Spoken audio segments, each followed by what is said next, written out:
Dangadi block अंतर्गत कियाझर पंचायतर अग्रणी अनुष्ठान बीणापाणी युवक संघ टमका आनुकूल्य अनुष्ठित 43तम राजेश मेमोरियल वार्षिक क्रीडार पुरस्कार वितरणी उत्सव मंगलवार अनुष्ठित हो जाइछि। एक बन्यांढ परिवेश मध्य वरिष्ठ मंच उपस्थापक बाबाजी चरण जेना अध्यक्षतार अनुष्ठित उक्त उत्सव रे ओडिशा सरकारक समवाय हस्ततंत हस्तशिल्प और बयनशिल्प मंत्री डॉक्टर प्रदीप बलसामंत मुख्य अतिथि भाव योगदान करथिले। बीणापाणी युवक संघ निजर बलिष्ठ संगठन माध्यम निज अंचलर विकासर सारथी साजिथिबा बेले एहा अन्य मानक पई प्रेरणार उत्स बोली मंत्री श्री बलसामंत मतव्यक्त करने सह विभिन्न क्रीडारे कृति अर्जन करिथिबा प्रतियोगी माननकु पुरस्कार प्रदान करथिले।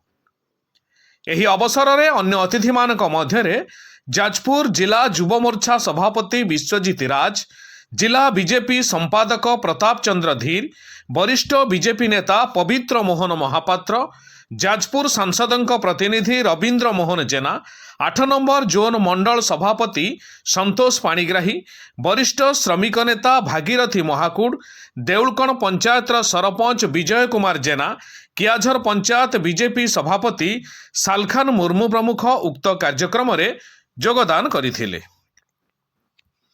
क्लबर सभापति युवनेता सौम्यरंजन महापात्र स्वागत भाषण प्रदान करथिबा बेले वरिष्ठ उपदेष्टा नृपमणि दास वार्षिक विवरणी पाठ करथिले।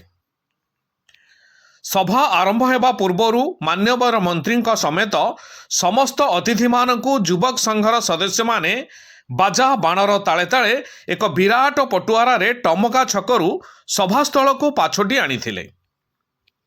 युवक संघर संपादक द्वारिकानाथ दास समेत वरिष्ठ उपदेष्टा जर्मानी दास, दिलीप कुमार प्रधान, सह संपादक किसान मुंडा, कोषाध्यक्ष मदन तंती, वरिष्ठ सभ्य मदन मोहन दास, मधुसूदन महाकूड़, समीर महाकूड़, कारण बेसरा, अजय कुमार दास, शिशिर बेहेरा, राजेश दास, सौम्यरंजन प्रधान समेत क्लबर समस्त सभ्य उपस्थित रही कार्यक्रम परिचालना करथिले। टमकारु अफ्तार अली रिपोर्ट महागिरी न्यूज।